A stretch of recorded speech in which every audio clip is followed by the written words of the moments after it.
जय भीम नमो बुद्धाय। दोस्तों, मैं आपका दोस्त पंकज बौद्ध, सामाजिक परिवर्तन की पाठशाला में आपका फिर से स्वागत है।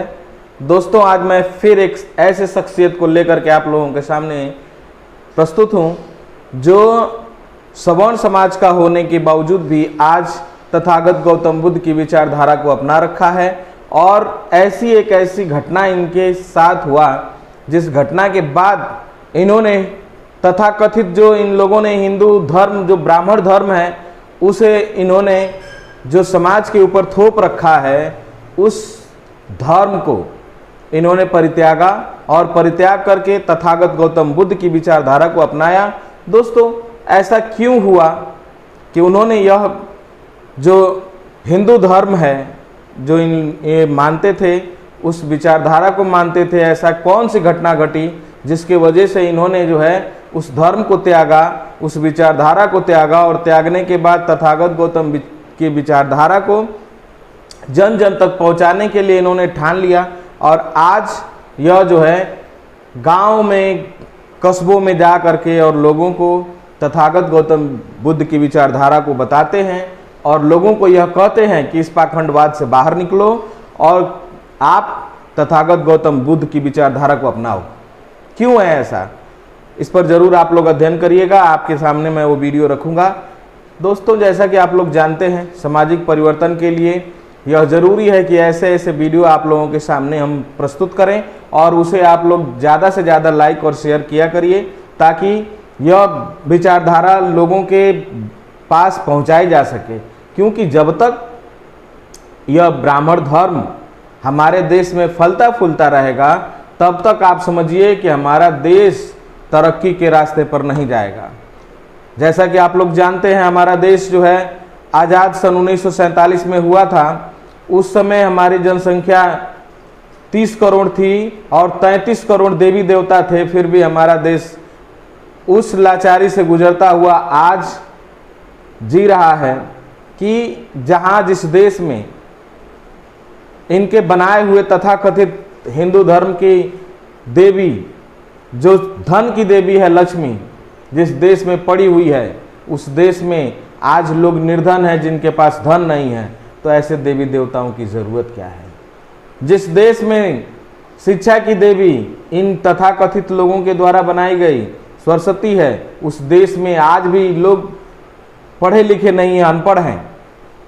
ज़्यादा से ज़्यादा संख्या में आज निरक्षर हैं। उसका कारण क्या है? तो हम लोग इन सब चीज़ों से बाहर निकलें और तथागत गौतम बुद्ध की विचारधारा को अपनाएं, ताकि उसी तथागत गौतम बुद्ध की विचारधारा को अपनाने से ही हम जो है अपने देश को उन्नति की तरफ ले जा सकते हैं, अपने समाज को उन्नति की तरफ ले जा सकते हैं, तथा हम जो है अपने देश को विश्व गुरु की उपाधि दिला सकते हैं। इसलिए हमें ज़्यादा से ज़्यादा इन चीज़ों पर विचार विमर्श करने की ज़रूरत है। और आप देखिए, ये हाल की घटना है, आप लोगों के सामने मैं यह वीडियो प्रस्तुत कर रहा हूँ। आप लोग देखिए, कमेंट करिए, लाइक और शेयर जरूर करिए और हमारे चैनल को सब्सक्राइब जरूर करिए। फिर मैं आप लोगों से मिलूँगा, पहले आप इस वीडियो को देखिए। जय भीम। मीडिया पे, फेसबुक पे एक उभरे हुए बागी ग्रुप में, इनका नाम बागी कैसे पड़ा और कैसे ये पहले आस्तिक थे और आजकल ये बागी हो चुके हैं, तो इन्हीं बारे में आज हम जिनसे बात करेंगे। मैं पहले, आज से करीब 12 साल पहले कट्टर हिंदू था। जी जी जी। मैं तमाम तीर्थ यात्राएं भी करी है, संघ भी ज्वाइन किया था मैंने जी। और बीजेपी में भी रहा हूँ जी।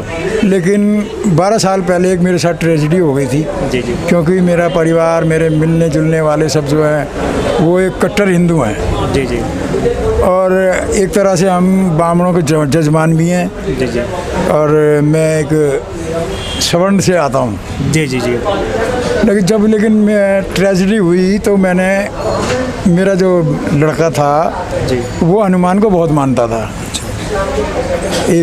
इसके लिए मैं आपको पीछे जाना पड़ेगा। जी जी जी। इसका जवाब आपको तभी पूरा मिल पाएगा। जी। तो मेरा लड़का 40 मंगलवार जाया करता था निगम बोध घाट पे, दिल्ली शहर का जाना माना वो मंदिर है। जी जी। बालाजी के नाम से जी। हनुमान जी का मंदिर है। तो उसकी वापसी में आते हुए एक्सीडेंट से मौत हो गई थी।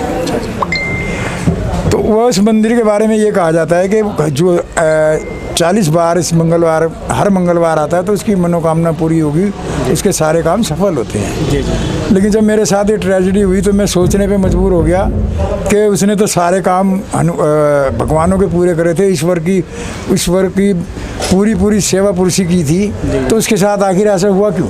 जी जी इस बात ने, इस ट्रेजेडी ने मुझको सोचने पे मजबूर कर दिया। फिर मेरे को एक दोस्त की मेरे को मदद मिली, वो दलित परिवार से था। जी। उनके पास एक बुक थी, हिंदुइज्म धर्म या कलंक। अच्छा तो उन्होंने कहा कि भाई गुप्ता जी, मैं किताब दे रहा हूँ, आप इसको पढ़िए और आपको सही रास्ता मिलेगा।